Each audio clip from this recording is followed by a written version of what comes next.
Let me ask you a question.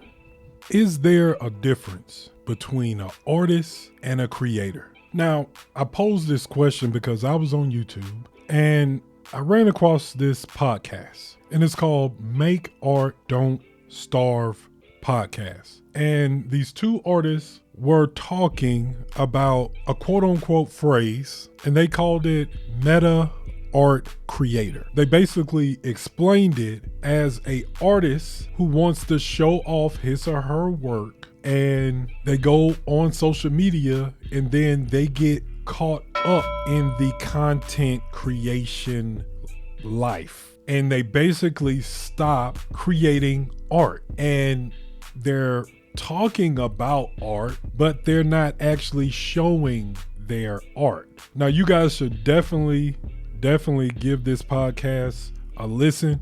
Good conversations. I'm gonna link the podcast down below. Y'all definitely should check this out. Now, why am I bringing this up?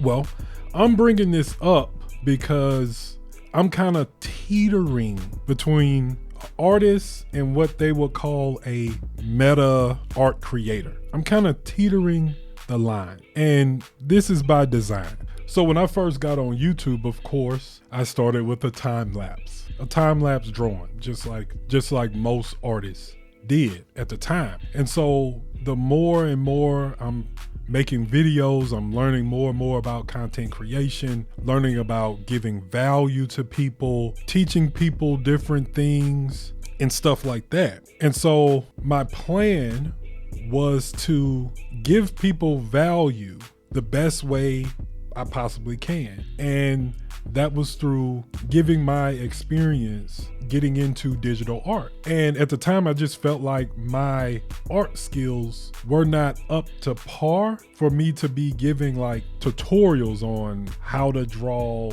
anatomy tutorials or anything else like that. So I really kept my time lapses, my art, and everything else like that to a minimum. I would show them, right? I would show them off just a little bit, just to let people know that I am an artist. I can draw a little bit, right? I can draw a little bit, but that was my plan. And the more and more and more I was creating content, I fell in love with content creation. From coming up with ideas, filming, to video editing. And I really, really love making thumbnails. I love a good thumbnail, right? And then that led me to creating like workbooks for y'all, like the beginner's digital art kit or the perfect art app spreadsheet that I made. And I also made a 200 and something page YouTube yearly planner. And when I tell you, I was so excited about this 200 and some page PDF that I made. Now, just imagine, you're excited now. Just imagine you trying to tell somebody about this 200 page PDF, and it was hyperlinked too. This 200 some page hyperlinked PDF that you made. People gonna look at you like, okay, that's good. Right? Because we talking about a PDF. But that led me to kind of thinking like, I really enjoy creating other things than art. And then I ventured off into the DIY, where I set up my setup, my studio setup here. I got some TV mounts and I rearranged it, I repurposed it, and now I got my lights on the wall, on the TV wall mount. Also have my camera on like a non-traditional tripod. It's not made for a tripod, it's made for a TV, but I made it work. And I really, really, truly enjoyed kind of fixing that up and doing that. And so when I did that, I was like, okay, wow, I'm not just an artist, I'm a creator. I just love to create things.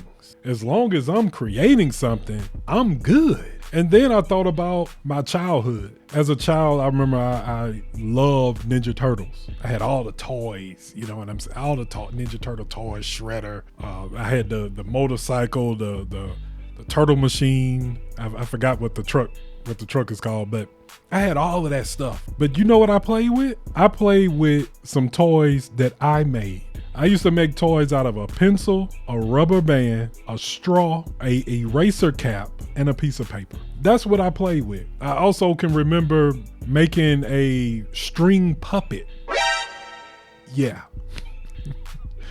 A string puppet. So that really led me to believe that there is a difference between someone who just makes art and somebody who is just a creator and they just enjoy creating whatever that may be. And so I go back to the podcast where they was talking about artists falling into the content trap, which I do agree with. Some artists do fall into content traps. But I will say that for me, it's only a trap if you don't enjoy content creation. It's only a trap if your true goal is to only show your art. It's only a trap if you don't get fulfillment out of creating content. And I say this because I get the same feeling. I get the exact same feeling when I complete a drawing. We all know how that feels when we complete a drawing. We complete it, we print it out or whatever. We look at it and we're like, wow, I did that, right? I did that. I get that same feeling when I create a video. I get that same feeling when I set up these lights up here. I get that same feeling when I create a 200 and something page PDF. I get that same exact feeling. So I do believe there is a difference between an artist and a creator. And shout out again to that podcast for bringing this up, because this is something that I really had on my mind to talk about, but I just really didn't know how to frame it. But what do you think? Do you think that it's a difference between an artist and a creator? Let me know down in the comments below. But anyway, I hope you got some type of value out of this video today. If you did, hit that like button, smash that subscribe button. And as always, I'll holler at y'all next time. Believe that.